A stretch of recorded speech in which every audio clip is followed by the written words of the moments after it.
Hello and welcome to my YouTube channel.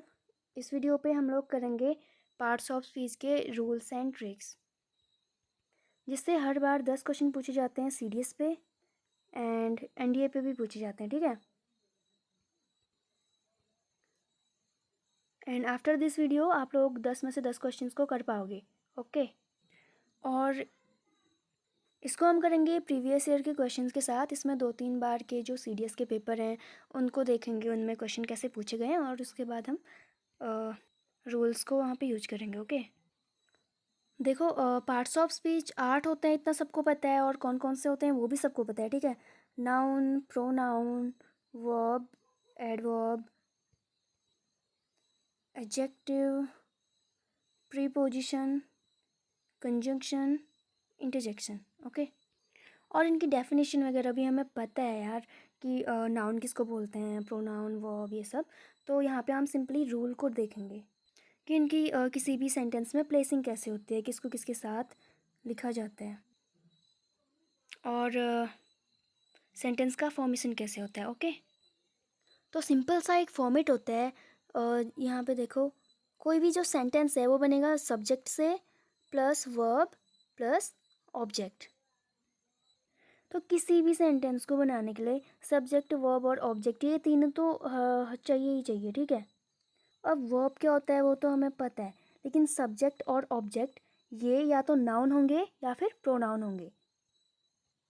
Noun क्या होता है ये हमें पता है, प्रोनाउन क्या होता है जिसको हम नाउन के बदले पे यूज करते हैं, जैसे ही, सी, इट, दे। और एक चीज़ होती है आर्टिकल्स, ठीक है। अब आप सोच रहे होगे पार्ट्स ऑफ स्पीच चैप्टर चल रहा है और मैं आर्टिकल की बात कर रही हूँ। तो आर्टिकल्स बेसिकली जो एंसेंट इंग्लिश थी, मतलब पहले इंग्लिश ग्रामर में आर्टिकल्स को एडजेक्टिव के अंदर रखा जाता था, ठीक है। एडजेक्टिव का एक पार्ट माना जाता था। बाद में इसको सेपरेट कर दिया गया। अब इसको आर्टिकल या फिर डिटरमाइनर्स के रूप में जाना जाता है। तो ये दो टाइप के होते हैं, एक होता है डेफिनिट आर्टिकल और एक होता है इनडेफिनिट आर्टिकल। डेफिनिट आर्टिकल में आता है द, ठीक है। इनडेफिनिट में आते हैं ए और एन। डेफिनिट और द सेम साउंड है, तो आप ऐसे भी इसको याद कर सकते हैं, ठीक है। तो क्वेश्चन भी पूछ दिया जाता है कि कौन सा आर्टिकल है। और जो ये आर्टिकल्स होते हैं ये हमेशा नाउन को रिप्रेजेंट करते हैं, या फिर हम बोल सकते हैं कि ये नाउन से पहले आते हैं, ठीक है। या फिर इनके बाद हमेशा नाउन ही आएगा, कोई भी वर्ड। अब आता है एडजेक्टिव। एडजेक्टिव क्या होता है, वो विशेषता बताता है, ठीक है। सिंपली जितने भी हम लोग तारीफ़ करते हैं, मतलब तुम लोग करते होगे किसी की भी तारीफ़, तो वो सारे वर्ड जो आप लोग यूज़ करते हो वो होते हैं एडजेक्टिव। और एडजेक्टिव हमेशा नाउन या फिर प्रोनाउन को क्वालिफाई करेगा, ठीक है। तो ये या तो नाउन से पहले आएगा या फिर प्रोनाउन से पहले आएगा। प्रैक्टिकली अगर आप देखोगे तो आप तारीफ़ किसकी करोगे, किसी इंसान की, किसी वस्तु की, किसी चीज़ की, ये सब चीज़ों की तो करोगे ना, मतलब सिंपली किसी नाउन या फिर प्रोनाउन की करोगे। तो ये वर्ड हमेशा नाउन या फिर प्रोनाउन के साथ आएंगे, ठीक है। ये हो गया थर्ड रूल। फिर आता है एडवर्ब। अब जिनकी तारीफ़ करने में एडजेक्टिव पीछे रह जाता है या फिर सक्षम नहीं होता, तो उनकी तारीफ़ करता है एडवर्ब, ठीक है। तो एडवर्ब भी यही काम करता है, वो क्वालिफाई करता है बाकी पार्ट्स ऑफ स्पीच को। वो करेगा एडजेक्टिव को एंड वर्ब को और एडवर्ब को भी, किसी दूसरे एडवर्ब को भी एक एडवर्ब क्वालिफाई कर सकता है, ठीक है। मतलब दो एडवर्ब एक साथ आ सकते हैं। फिर आता है प्रीपोजिशन। प्रीपोजिशन या तो पोजीशन बताएगा या रिलेशन बताएगा, जैसे इन, ऑन, अंडर, ये सारी चीज़ें हमने पहले से पढ़ी हैं, ठीक है। इसको भी क्वेश्चन के साथ हम अच्छे से पढ़ेंगे, समझेंगे। फिर आता है लास्ट इंटरजेक्शन। इंटरजेक्शन होते हैं एक्सक्लेमेटरी जितने भी वर्ड होते हैं, और इनका एक साइन होता है उस वर्ड के आगे, ऐसे ऐसे उल्टा आई होगा, ठीक है। एक्सक्लेमेटरी साइन इसको बोलते हैं। तो इससे हम आसानी से पहचान लेंगे कि वो इंटरजेक्शन है, ठीक है। ये कोई भी एक्सप्रेसिव वर्ड होते हैं जितने भी हमें, मतलब फीलिंग वगैरह के साथ अगर हम कोई चीज़ एक्सप्रेस करते हैं, कोई वर्ड, तो वो सारे वर्ड एक्सक्लेमेटरी वर्ड और वो आएंगे इंटरजेक्शन के अंडर, जैसे अलास हो गया, एंड ओ भी हम बहुत बोलते हैं ना, तो वो भी यही होता है, ठीक है। एंड यस, वर्ब का तो बहुत बड़ा चैप्टर है, डिटेल में नहीं करेंगे, हमें सिर्फ ट्रिक ध्यान में रखना है, ओके। और कुछ रूल्स। अब वर्ब्स भी दो टाइप की होती हैं, एक होता है ट्रांजिटिव वर्ब, एक होता है इंट्रांजिटिव वर्ब। तो ट्रांजिटिव वर्ब सिंपली जिसके बाद ऑब्जेक्ट आया होगा, जिस वर्ब के बाद ऑब्जेक्ट आया होगा उसको बोलेंगे ट्रांजिटिव वर्ब, और जिस पे ऑब्जेक्ट नहीं दिया होगा उसको बोलेंगे इंट्रांजिटिव वर्ब। अब ऑब्जेक्ट हमने देखा, या तो नाउन होता है या प्रोनाउन होता है, वो तो ठीक है, लेकिन अब ट्रांजिटिव वर्ब या फिर इंट्रांजिटिव वर्ब में हम ऑब्जेक्ट को कैसे पहचानेंगे? तो सिंपल है, ऑब्जेक्ट जो होता है वो वर्ड का आंसर होता है, वर्ड, ठीक है। अगर कोई पूछेगा वर्ड, तो उसके आंसर में जो भी चीज़ होगी वो होगा transitive verb, sorry object, okay. For example, अगर मैं पूछूं व्हाट इज़ दिस और आप आंसर करोगे दिस इज़ अ बुक, तो अ बुक क्या हो जाएगा? वो हो जाएगा ऑब्जेक्ट, और ये हो जाएगा टोटली ट्रांजिटिव वर्ब, ओके। चलो अब थोड़े क्वेश्चन कर लेते हैं, उसके बाद ज़्यादा एक्सप्लेनेशन बाद में, ओके। फर्स्ट क्वेश्चन देखिए, the conclusions that they came to are highly questionable.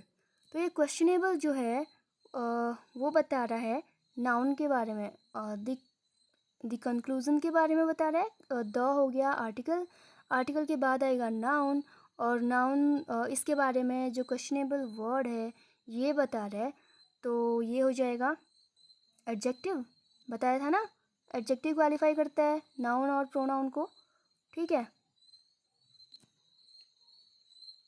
अगला क्वेश्चन देखिए, this year marks the quincentenary of Columbus voyage to America. तो यहाँ पे जो वर्ड है क्विसेंटेनरी, तो बाकी पढ़ने की ज़रूरत नहीं है, यहाँ पे आपको सिंपली द दिखा और आगे पे कोई वर्ड है नहीं, मतलब ऑफ है, प्रीपोजिशन या फिर अनदर पार्ट ऑफ स्पीच। तो यहाँ पे जो क्विसेंटेनरी होगा ये हो जाएगा नाउन, ऑप्शन ए। ट्रिक को दिमाग में रखो, आर्टिकल के बाद हमेशा क्या आएगा? नाउन या फिर प्रोनाउन, सॉरी प्रोनाउन नहीं आएगा, आर्टिकल के बाद हमेशा नाउन आएगा, ओके। अब नेक्स्ट क्वेश्चन देखो, ये वाला 130, इसमें है फार ऑफ पूछा गया है, इसको बताना है कि कौन सा है, ठीक है।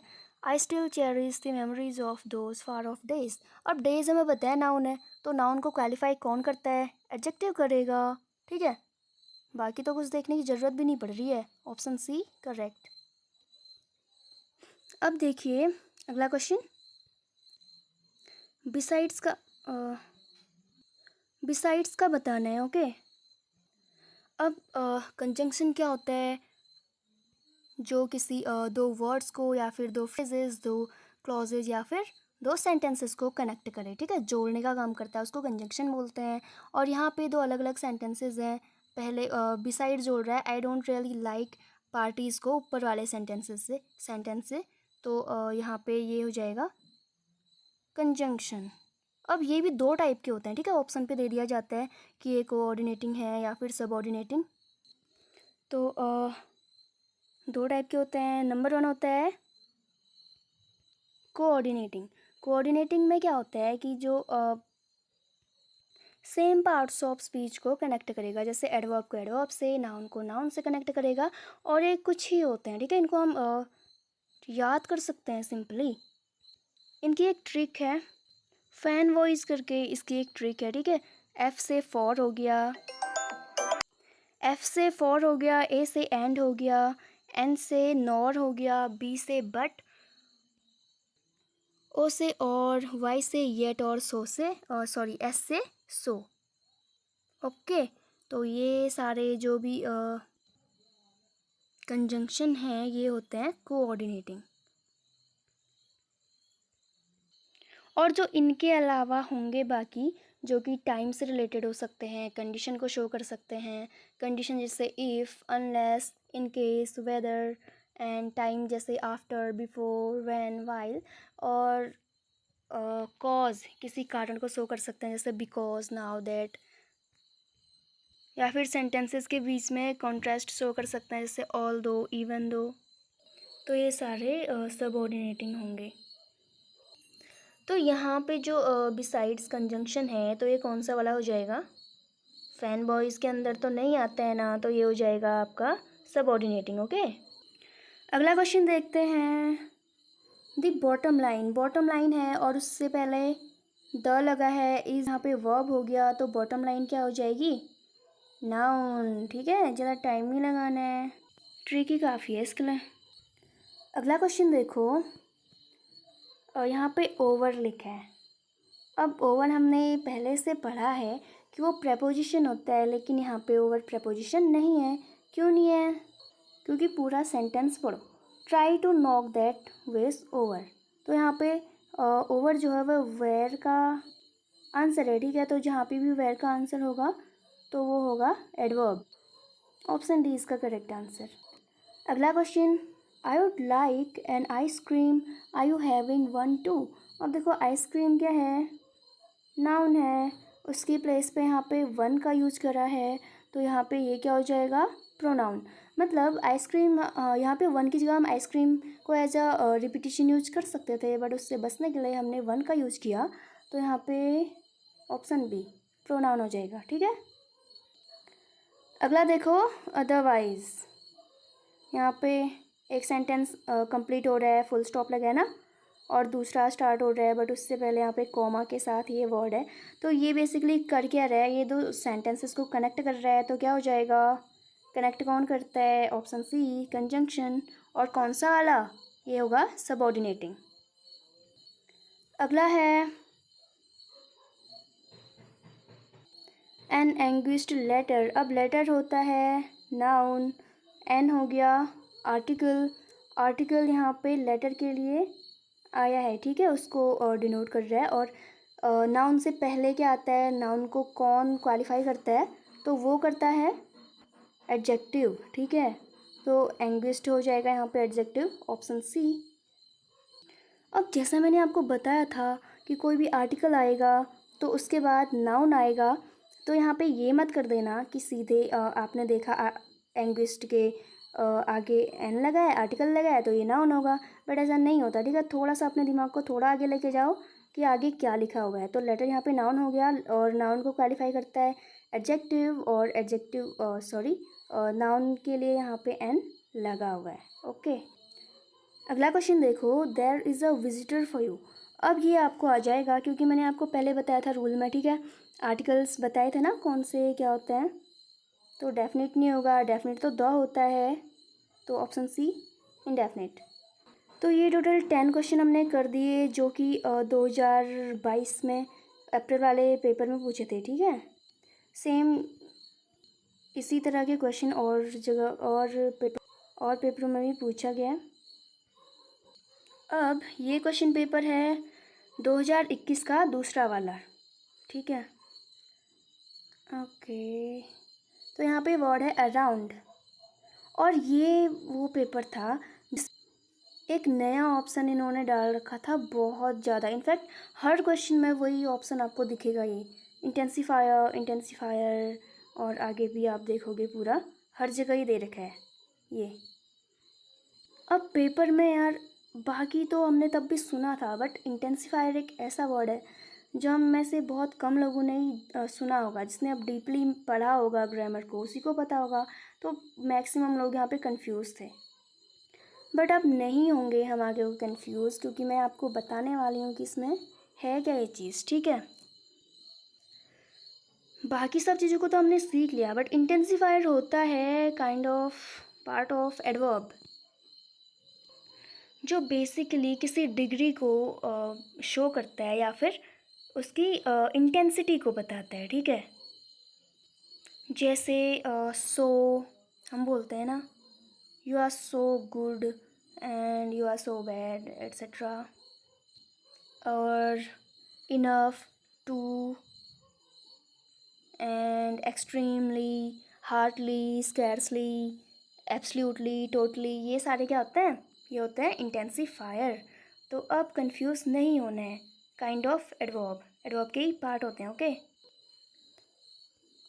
अब जब ये पेपर था ना, मुझे भी नहीं पता था कि इंटेंसिफायर होता क्या है।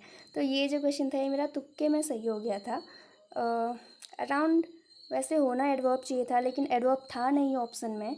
तो क्योंकि इंटेंसिफायर उसी का एक पार्ट होता है, तो ऑप्शन सी इज़ करेक्ट। अगला question, we went away after, after को बताना है क्या है। They had left. अब ये यहाँ पे दो क्लॉजेस को कनेक्ट कर रहा है, ठीक है। एक हो गया ये और एक हो गया दे हैड लेफ्ट। तो आफ्टर क्या हो जाएगा? कनेक्ट कर रहा है, कंजंक्शन, ऑप्शन डी। अगला क्वेश्चन है एक्सट्रीमली न्यू। अब सिविल सोसाइटीज़ क्या हो गया? सिविल सोसाइटी जो हो गया नाउन, नाउन के लिए न्यू जो है वो हो गया एडजेक्टिव, और एडजेक्टिव के आगे इन जो एडजेक्टिव को क्वालिफाई करता है वो होता है एडवर्ब, मैंने बताया था ऊपर। तो एक्सट्रीमली एडवर्ब हो जाएगा, लेकिन इंटेंसिफायर, इंटेंसिफायर होगा ये। क्यों? क्योंकि यहाँ पे इंटेंसिटी दर्शाई गई है, ठीक है, एक्सट्रीमली। तो ये हो जाएगा ऑप्शन बी, इंटेंसिफायर। अगला है लेस। तो जैसे मैंने सो, टू, वैसे ही यहाँ पे लेस को देख के आप लोग प्लीज़ इंटेंसिफायर मत कर देना कंफ्यूज होके। यहाँ पर देखो आर क्या है? Helping verb. पेइंग क्या है? Main verb. और अटेंशन है नाउन, और नाउन से पहले है लेस, तो ये हो जाएगा एडजेक्टिव, ऑप्शन बी। अगला क्वेश्चन देखते हैं, why is it really Sujata on the phone. यहाँ पे वाई नहीं, वर्ट होना चाहिए था, मिसप्रिंट हुआ है, और यहाँ पे कॉमा लगाया देखो, और उसके बाद क्वेश्चन मार्क है लास्ट पे। और ये बिल्कुल ऐसा है कि जो बोलने वाला है वो आश्चर्यचकित हो रहा है, right. Word it is really Sujata on the phone, ऐसे। तो ये होगा इंटरजेक्शन। अगला question, sit down and rest a while. अब आप यहाँ पे वाइल देखोगे, उसके आगे क्या लगा है? आर्टिकल लगा है। आर्टिकल लगता है नाउन के साथ, तो ये हो जाएगा नाउन, ऑप्शन डी। अगला है Rakesh is too old to run fast. तो मैंने क्या बताया था? टू हो गया और सो हो गया, ये सारी चीज़ें क्या हो गई? ये होंगी इंटेंसिफायर, जो इंटेंसिटी को दर्शाए। अगला क्वेश्चन, अपॉर्चुनिटीज़। अपॉर्चुनिटीज़ है, उसके बाद वर्ब आया है, तो ये हो जाएगा नाउन। अगला क्वेश्चन देखो, यहाँ पे सोलो के नीचे अंडरलाइन है, ओके। तो उसके पहले ए लगा है, आर्टिकल लगा है, और देखो थोड़ा मैंने ऊपर वाले में बताया था, थोड़ा सा आगे तक अपने दिमाग को लेके जाओ। आगे पे फाइट है, तो फाइट हो जाएगा नाउन, और नाउन से पहले जो आएगा वो होगा एडजेक्टिव। तो बेसिकली ये ए जो है वो फाइट के लिए है, बीच में आया एडजेक्टिव, तो ऑप्शन बी। अब ये जो क्वेश्चन है ना लास्ट, इसको तो आप लोग कर ही लोगे। द क्या है पूछा गया है, डेफिनेट आर्टिकल, ओके, बताया था मैंने। So this is it. बहुत ही ब्रीफली मैंने समझाया यार।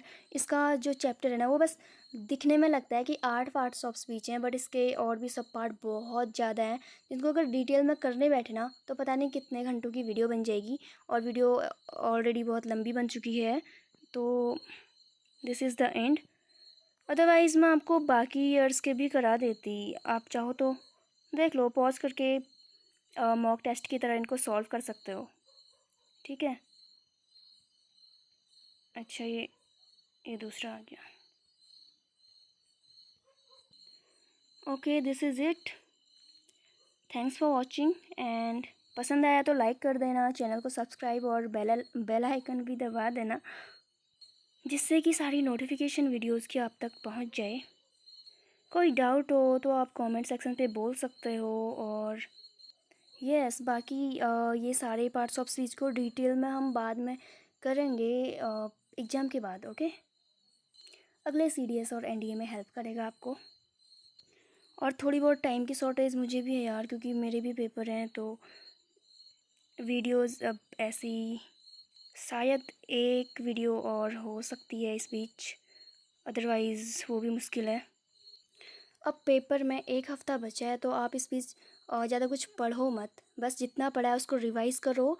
और रिवाइज़ करने का बेस्ट मेथड यही है कि आप ज़्यादा से ज़्यादा मॉक लगाओ, क्योंकि अगर आप नोट्स भी पढ़ रहे हो ना, तो वो घुसेगा नहीं दिमाग में, इतना स्ट्रेस रहता है पेपर के टाइम पे। तो आप मॉक के थ्रू करोगे, तो वहाँ पे मॉक्स भी ऐसे जिस पे यूट्यूब पे आप वीडियो सर्च कर लेना जिस पे लंबे लंबे एक्सप्लेनेशन हो।